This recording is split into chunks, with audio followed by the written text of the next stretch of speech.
Hello, bien-aimé. Bonjour, bonsoir, tout dépend du lieu où vous êtes et de la période dans laquelle vous vous trouvez. Je suis Prince Aqua, vous avez reconnu le visage certainement, et cette émission qui est Lumière chrétienne. Nous recevons aujourd'hui encore un homme de Dieu et comme je le dis, il n'est pas à présenter, c'est le pasteur Jean-Paul Chibungu. Bonsoir, pasteur. Bonsoir, frère Prince. Vous êtes encore là, ça nous fait plaisir. Je souris parce que je sais que vraiment, Dieu nous fera la grâce vraiment d'être Amen. Amen. béni par vos paroles et par la révélation de la parole du Seigneur. Amen. Merci. Aujourd'hui, nous sommes venus traiter un thème, encore un thème, et le titre c'est La pensée de Dieu sur l'épanouissement financier et le travail. Amen. En tout cas, pasteur, merci beaucoup et pour toutes les fois où nous avons sollicité et vous avez répondu présent. Merci beaucoup. Merci pour le temps que vous en vous nous prie. accordez aussi. Sans plus tarder, nous allons passer au vif du sujet. J'ai envie de vous demander, homme de Dieu, la pensée de Dieu sur l'épanouissement financier et le travail. Est-ce que Dieu, au préalable, avait, comme on appelle ça, une pensée sur la question de l'épanouissement financier et le travail? Très Je ne sais pas si ma question est bien posée. Oui, c'est une très bonne question. Mhm. Je sais que les questions des finances sont des questions à problème clair. à l'Église et non seulement à l'Église, mais dans la société. Mhm. Les thèmes même, c'est très bien choisi, l'épanouissement financier pour éviter le terme Vraiment, la prospérité prospérité. que beaucoup ne C'est veulent pas beaucoup de entendre. choses, vraiment, aujourd'hui. Oui. En fait, ça c'est aussi quelque chose que nous devons mettre sur la table. C'est-à-dire que il y a beaucoup de choses que nous évitons de plus en plus de parler parce Oui, que c'est ça. il y a eu tellement de débordements, Débordements. il y a eu aussi des abus. Ça fait qu'on évite et on a même l'impression, moi j'entends souvent de gens parler contre ce qu'on appelle l'évangile de la prospérité, contre même la prospérité, au point que tu te poses la question, on se pose la question, quelle est la pensée de Dieu? C'est ça. C'est vrai que les premiers qui ont commencé à parler de la prospérité, surtout des pasteurs qui ont parlé de la prospérité, c'était beaucoup plus la prospérité dans le sens que apportez l'argent L'argent. et vous serez béni. Vous serez béni. Ça veut dire que une prospérité dans laquelle ils sont bénéficiaires. C'est ça, c'est clair. Alors, ça fait que aussi, il faut pas se le cacher, on a vu des hommes de Dieu s'enrichir parce que eux reçoivent de l'argent que des personnes donnent parce qu'ils attendent être bénis, selon qu'il est écrit, donnez et il vous sera donné. Alors, maintenant, le vrai problème, c'est que quand ceux qui reçoivent, on le voit béni, on le voit financièrement épanoui, alors que ceux qui donnent sont l'épanouissement est à compter, c'est là que ça commence à poser certains problèmes, et c'est ça même qui fait peur lorsqu'on parle de la prospérité. Homme de Dieu, excusez-moi, sans prendre le mot, mais quelle est la vision de Dieu sur le succès ou la prospérité?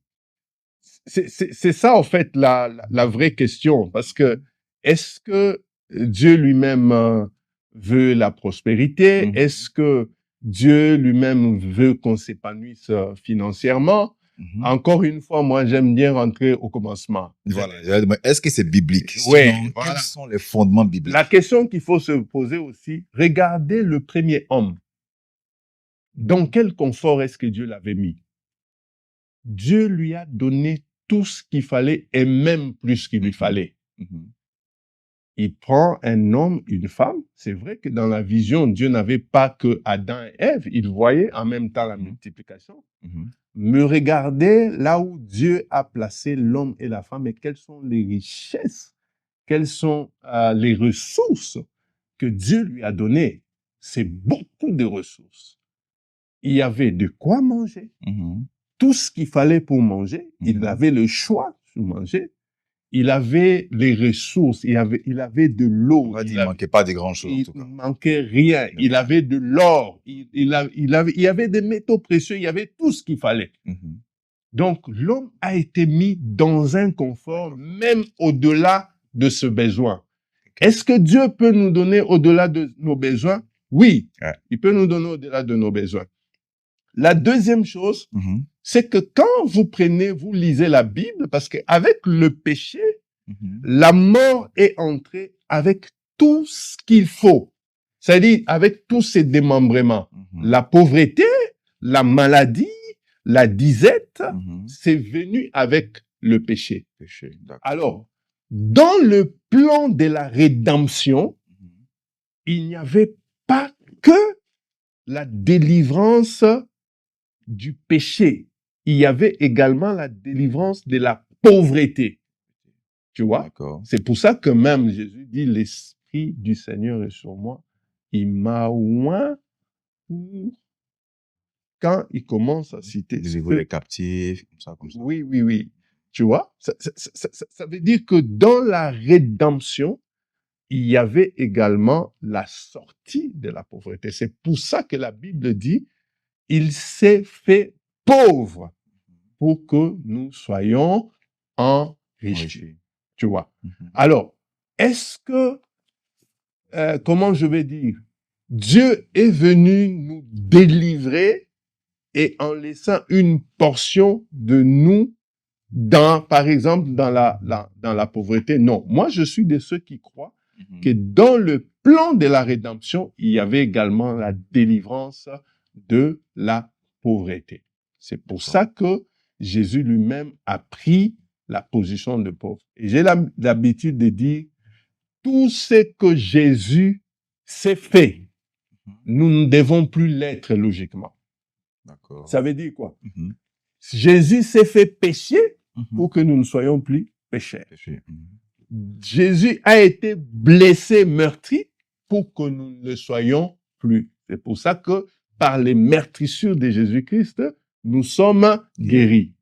Jésus s'est fait pauvre pour que nous soyons enrichis, donc pour que nous ne le soyons plus. Jésus s'est fait malédiction. Homme de Dieu, excusez-moi, mais est-ce que là, dans ce cas des pauvretés, est-ce que ça parlait des finances? Je veux bien savoir. Je vais y arriver. D'accord. Évidemment, il s'agit aussi des finances. Je vais y arriver. D'accord. C'est-à-dire, Jésus s'est fait également malédiction pour que nous soyons enrichis. La question maintenant, pourquoi, si Jésus s'est fait pauvre, nous, on doit continuer à rester pauvres, alors qu'il s'est fait pauvre pour que nous soyons enrichis? Pourquoi, si Jésus s'est fait pécher, nous devons continuer à être pécheurs? Donc, bref, je veux dire que la délivrance de la pauvreté fait partie du plan de la rédemption. Ça veut dire que Jésus peut nous délivrer également de la pauvreté. Ça, c'est très, très, très, très important à savoir. Mais la question, c'est, est-ce que ça veut dire qu'il n'y aura plus des pauvres? Non. J'allais poser cette question. Jésus dit, vous aurez toujours les pauvres avec vous. Lorsque on lui a apporté un parfum, comment je vais dire, les disciples étaient en train de lui faire réfléchir en disant que non, on pouvait vendre. D'ailleurs, c'était Judas qui lui faisait dire qu'on pouvait vendre ces parfums et donner aux pauvres. Il leur a dit, vous aurez toujours le pauvre avec vous. Alors, moi, ça m'amène justement à la question du modèle. Quel est le modèle de Dieu pour le travail? Parce que nous travaillons pour un but. Nous travaillons pour avoir des ressources qui nous permettent d'arriver à atteindre notre vision, notre mission sur Terre. Alors, maintenant, pour répondre à cette question-là, sur la question controversée sur la prospérité, moi, j'aime bien aussi aborder la question par rapport au modèle du travail.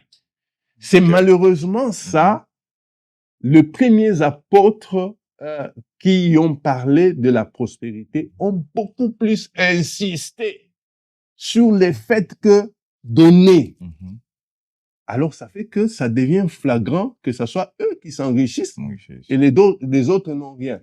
Alors que si la question était aussi apportée par rapport au modèle du travail, comment nous devons travailler, comment nous devons gérer les ressources financières. Entre parenthèses, si vous lisez la Bible, quelqu'un a compté, il est parlé plus de 2000 fois de l'argent et des ressources financières que de la foi, que du salut.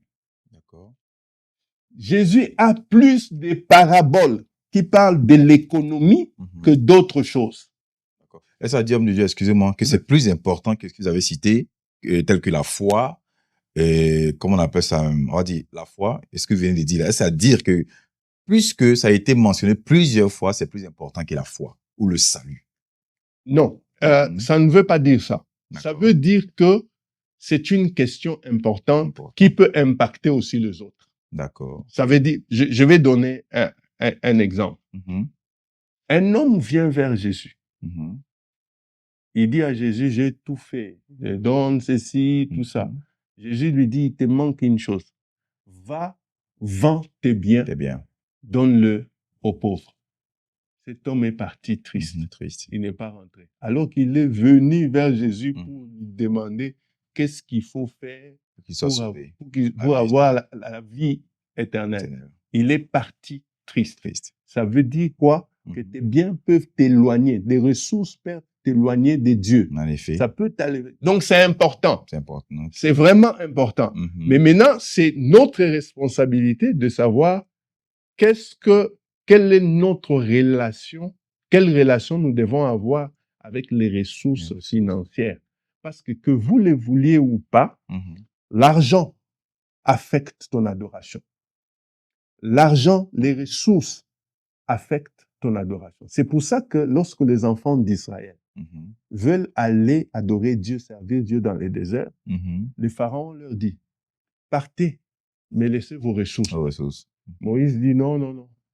Parce que Satan savait que si vous laissez vos ressources, il est difficile pour vous de servir Dieu sans vos ressources. Parce que vos ressources déterminent également votre adoration. C'est pour ça que Jésus a dit, nul ne peut servir deux maîtres. Ou il haïra l'un, ou il aimera l'autre. Vous ne pouvez servir Dieu et mammon. Jésus élève mammon, l'argent, au même niveau d'adoration que Dieu. Ça veut dire que l'argent peut être au même niveau d'adoration que Dieu. Pour les uns, ils peuvent, en aimant les ressources, les biens, ils vont adorer mammon. Ils peuvent servir mammon. Mais pour nous qui sommes en Christ, nous prenons nos ressources, nous les amenons vers Dieu et nous les servons avec nos biens et nos ressources. Parce qu'il est difficile de servir Dieu en laissant ses ressources derrière. Il est très difficile de s'attacher à Dieu en voulant pas attacher ses ressources à Dieu. C'est pour ça que ce jeune homme n'a pas supporté d'aller vendre ce bien parce que il était difficile pour lui de venir à Dieu en laissant ses biens.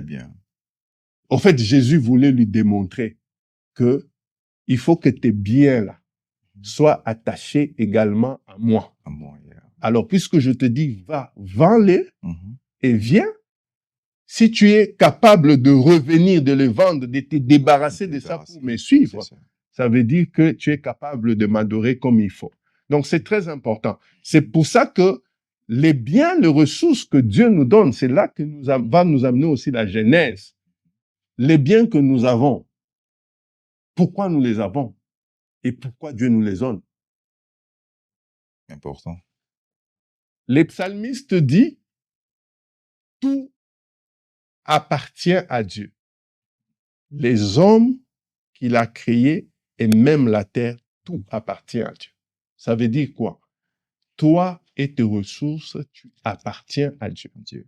Mieux encore, tout ce que tu as comme ressources, tout ce que tu as comme richesse appartiennent à Dieu. que tu viennes, que tu sois à Dieu ou pas, tout lui appartient. Parce que c'est lui qui te les a donnés.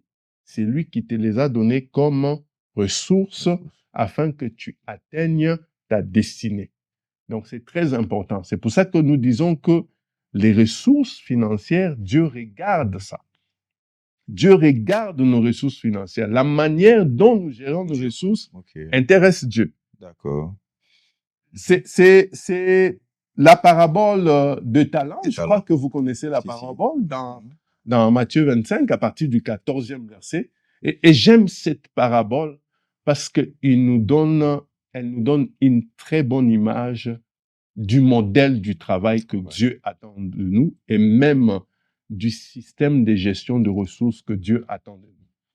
La Bible parle de 3 catégories de personnes à qui Dieu les maîtres avaient laissé de talents. À l'un, il avait donné 1, à l'autre 3, à l'autre 5. Les deux derniers, ils ont pris le talent, ils sont allés le multiplier par 2. 5, 10, et puis 3, 6. Mais il y en a un qui lui dit, moi, je n'ai pas de problème. Pas un problème. Je vais prendre mon talent, je vais le mettre quelque part. Quand Dieu revienne, quand le maître reviendra, je vais lui remettre son talent. Alors, quand le maître est revenu pour faire la comptabilité, une parenthèse, c'est que nous serons comptables devant Dieu de toutes les ressources que Dieu nous a données. Nous serons comptables. Je vais même plus loin, j'ai l'habitude de dire que non, les richesses, les ressources que Dieu nous a données, ça sera la base aussi de notre jugement. Ça sera un des éléments de base de notre jugement. Ça veut dire, Dieu nous jugera de la manière dont nous avons géré les ressources qu'il a mises à notre disposition. Alors, l'autre, il a pris son talent, il a allé cacher. Alors, lorsque le maître vient faire l'évaluation, il dit, bon et fidèle serviteur, écoutez ça. C'est lui qui a multiplié, il est traité de bons et de fidèles serviteurs. Les deuxièmes, même. Les troisièmes, il le regarde, il dit, paresseux, infidèle. Cela m'amène à quoi? Cela m'amène au fait que c'est lui qui épargne ses ressources, c'est un paresseux. Les jours où j'ai découvert ça, j'ai été un peu choqué parce que j'ai découvert ça comment? Après une situation, Dieu était en train de me démontrer que je suis paresseux parce que tout ce que j'avais fait à ce moment-là, c'était juste d'essayer d'épargner. Et l'épargne, d'ailleurs, que j'avais réussi à les terminer en un temps record et donc je n'avais plus rien. J'avais perdu mon travail et je me suis retrouvé, je n'avais plus rien. C'est là que ces passages m'est venu et Dieu a commencé à me parler. J'ai compris que non, j'étais juste un paresseux. Pour moi, je pensais que c'est lui qui épargnait. Il faisait quelque chose de bien, alors que celui qui épargnait, selon le modèle du travail de Dieu, c'est un paresseux. Parce que Dieu, ce qu'il attend de nous, c'est la multiplication ou l'investissement. Cela va nous amener à faire une différence entre l'épargne et l'investissement, parce que la confusion vient aussi de là. Les gens confondent l'épargne et l'investissement. Je ne vais pas aller dans les théories économiques. Je vais rester juste dans la Bible, comment je vais dire, la conception par rapport à la Bible. Ça coïncide à des moments par rapport à la théorie économique. Celui qui épargne seulement, pour Dieu, c'est un paresseux. Parce que il prend ce que Dieu lui a donné, il les prend, il les met de côté. Donc, il ne fait rien du tout, rien d'extraordinaire. Par contre, celui qui investit, c'est celui-là, selon la pensée de Dieu, qui est un travailleur, qui est un bon serviteur et qui est un fidèle serviteur. Donc, la fidélité de Dieu s'apprécie aussi par rapport à la capacité d'épargner ou d'investir. Donc, celui qui épargne seulement, il n'est pas fidèle à Dieu. C'est un paresseux et il n'est pas fidèle à Dieu. Mais celui qui investit, il multiplie, c'est un bon serviteur infidèle. Alors, l'épargne, dans la pensée de Dieu, l'épargne est importante, mais l'épargne répond à des besoins circonstanciels pendant un temps limité. Donc, l'épargne ne peut pas te permettre de vivre. D'accord. L'épargne te secourt pendant les temps difficiles, pendant les circonstances difficiles. Donc, l'épargne n'a pas une capacité multiplicative. D'accord. Donc, si tu épargnes seulement, ce que tu mets de côté va te permettre d'affronter peut-être la crise. Mais après la crise, si la crise perdure, tu ne sauras plus vivre. C'est pour ça que, pour prendre l'exemple de Joseph, pendant les 7 années de disette et Sanda, ils ont épargné pour leur permettre de vivre les années de crise. C'est pour ça que nous disons que l'épargne te permet de répondre aux crises. Mais est-ce que tu vas être tout le temps en mode crise? Non. Par contre, c'est l'investissement qui assure ton avenir.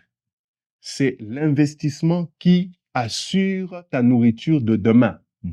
C'est l'investissement qui te garantit la nourriture lorsque tu ne seras plus en mesure de travailler.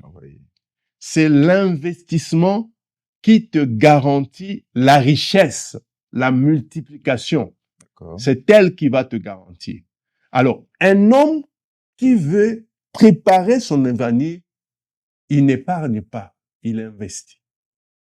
Un homme qui veut garantir des ressources demain pour ses enfants, il n'épargne pas, il investit. Parce que rappelle-toi, l'investissement n'a pas la capacité de se multiplier. Mais c'est, disons, l'épargne n'a pas la capacité de se multiplier, mais c'est plutôt l'investissement. Alors, je vais essayer de rendre ça un peu plus pragmatique par rapport à notre salaire.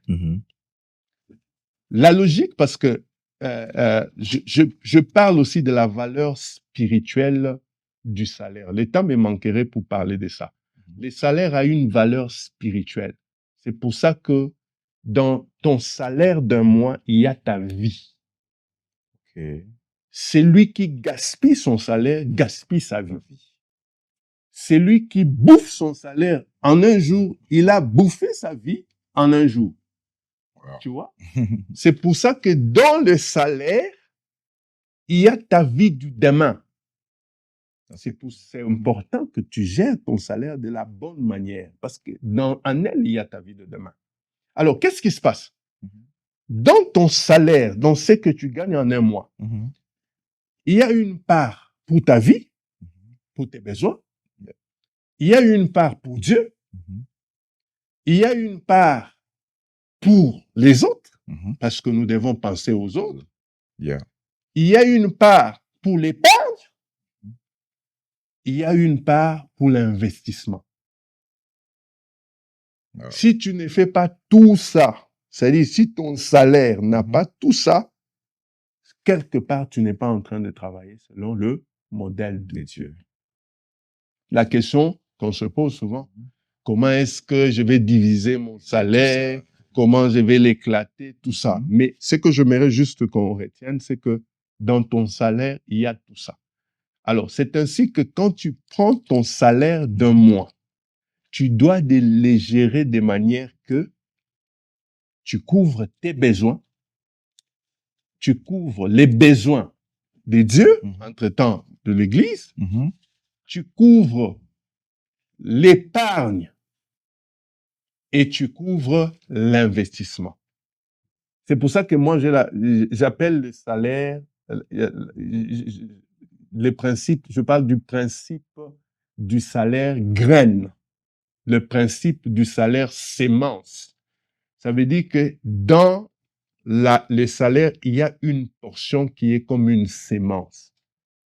Alors, cette portion qui est comme une sémence, tu ne peux pas la consommer. Parce que si tu prends un grain, tu les mets sous terre. Les jours où tu as faim, tu vas les déterrer pour manger, tu es un insensé. C'est de la même manière, dans ta portion du salaire, il y a une portion qui est comme une sémence. Tu ne dois pas toucher à ça. C'est-à-dire, ça consiste, ce qu'on appelle l'investissement. Tu dois aller l'investir pour que ça te produise, ça te garantisse ton salaire de demain. Et si tu vas le bouffer, tu es un insensé. Maintenant, dans ton salaire, il y a également une portion qui constitue l'épargne. C'est cette portion-là qui fait que je suis en train de rouler, j'ai un problème avec mon véhicule, une panne, il faut le réparer. Où est-ce que je vais chercher l'argent? Parce que ce n'est pas prévu dans mes besoins. Je vais les chercher dans mon épargne pour régler ces besoins-là. Je ne vais pas aller chercher ce que j'ai mis dans l'investissement. Parce que ça, c'est un gain qui doit produire, qui doit se multiplier. Donc, c'est très important de faire la distinction. C'est pour ça que, oui, dans cette parabole, Jésus est juste en train de dire que c'est lui qui travaille sans investir, c'est un paresseux. Je vais peut-être terminer par le modèle que j'aime d'entrepreneuriat.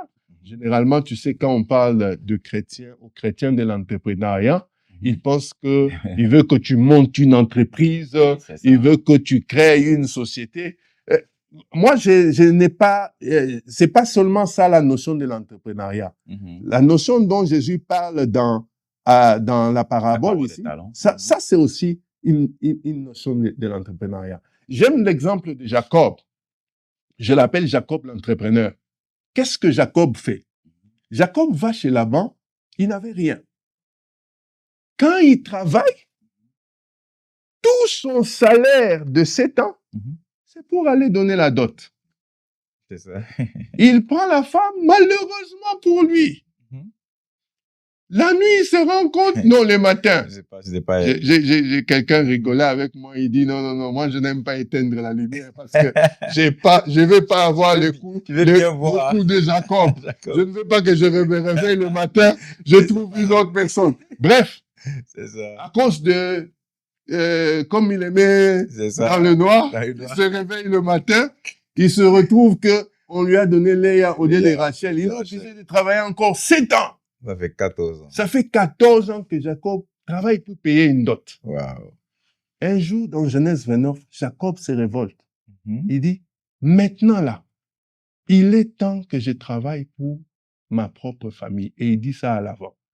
Donc, tous les temps que Jacob bouffait son salaire et payait son salaire pour des dots, il ne travaillait pas pour sa propre famille. Ça veut dire quoi?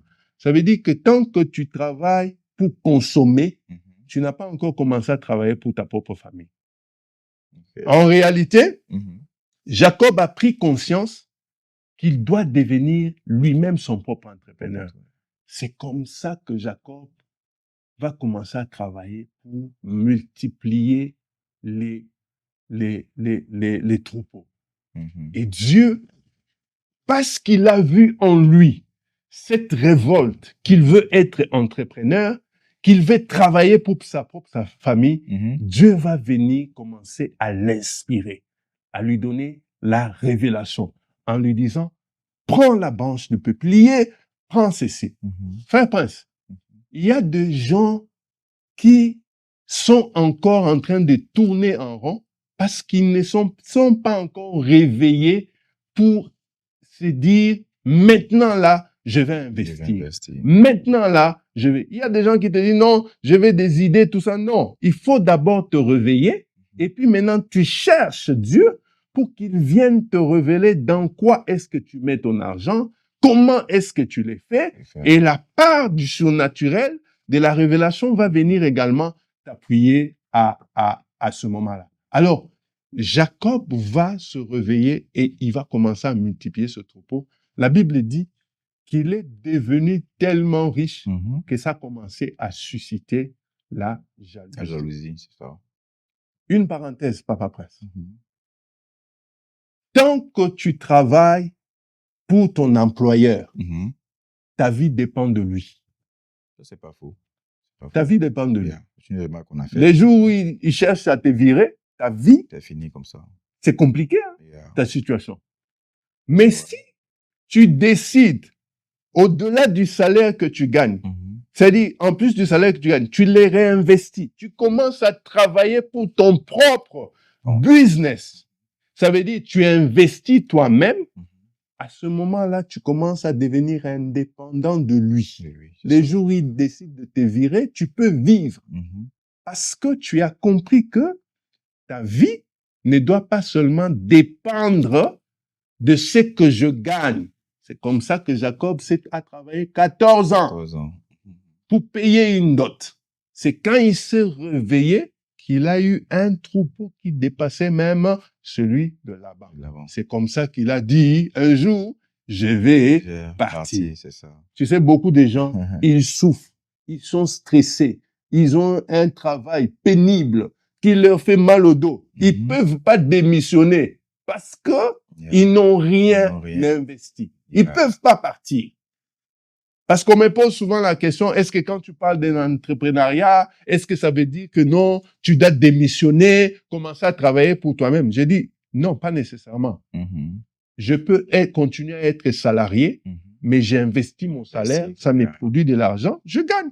Et le salaire qui m'est payé pour mon travail et les revenus de mon investissement, ça me fait un double salaire. Les jours où mon employeur dit bye bye, je prends mes clics et clacs, j'ai mon salaire. Et ma prière et le vœu de mon cœur, moi, c'est la vision et que nous poussons les gens à cela. Il faut qu'après avoir travaillé 10 ans, qu'au moins tes investissements te permettent de te payer le même salaire que tu gagnes pendant que tu travailles. C'est comme ça que tu peux balancer ta capacité de travailler selon le modèle de Dieu ou pas. D'accord, c'est cas. Merci, homme de Dieu. Beaucoup de choses ont été dites. J'ai retenu quand même beaucoup de choses. Homme de Dieu, nous sommes presque au thème de notre émission, mais j'ai une question encore à vous demander. Est-ce que l'homme a-t-il été créé pauvre? D'où vient la pauvreté et comment lutter contre la pauvreté? L'homme n'a pas été créé pauvre. La pauvreté est venue avec le péché. Nous avons vu que dans Genèse, lorsque Dieu crée l'homme, il lui a donné tous les conforts nécessaires. Et les conforts tels, et même au-delà de ses besoins. Les conforts que Dieu lui avait donnés, c'était un confort capable d'assurer, je vais dire, les conforts que Dieu a donnés à Adam et Ève, c'est le même confort dont nous sommes bénéficiaires aujourd'hui. Tu vois, mais c'était à un homme au départ qu'il a donné. Ça veut dire que Dieu nous donne des ressources qui vont au-delà de nos besoins déjà. Dieu attend juste qu'on les multiplie. Donc, Dieu n'a pas créé l'homme dans la disette, dans la pauvreté. Il l'a créé dans les conforts. La pauvreté est venue du péché avec la mort et la pauvreté est un des démembrements du péché. Je ne suis pas en train de dire que tous ceux qui sont pauvres sont dans les péchés. Non, je ne suis pas en train de dire ça. Je dis juste que non, c'est la conséquence. C'est comme la maladie. Tous ceux qui sont malades, ça ne veut pas dire qu'ils sont dans les péchés.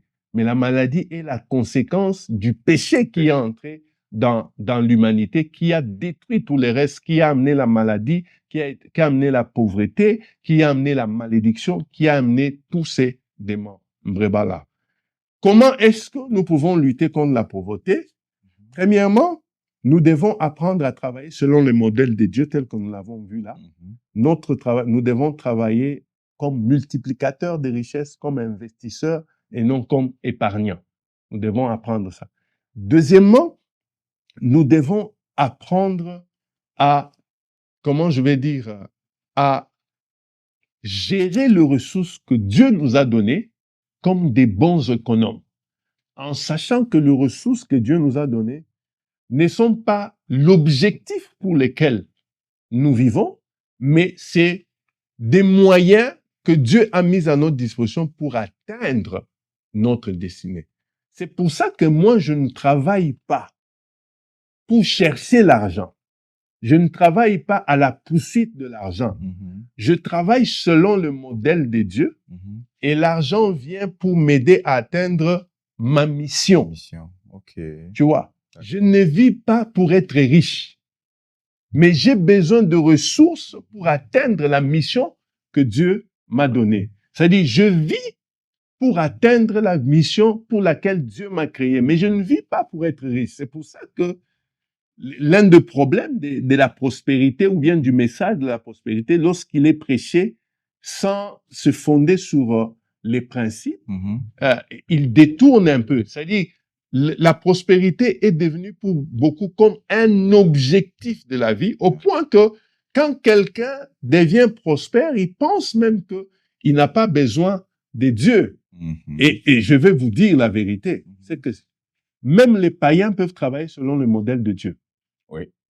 Quelqu'un qui travaille, quelqu'un qui sème, qu'il soit chrétien ou pas, ça va pousser. Ça va pousser, yeah. Tu vois, il y a des gens qui ne sont pas chrétiens mais qui sont riches. Mais la question c'est, est-ce que c'est ça l'objectif de notre vie? Nous ne vivons pas pour être riches. Nous ne vivons pas, notre objectif ce n'est pas d'être prospère.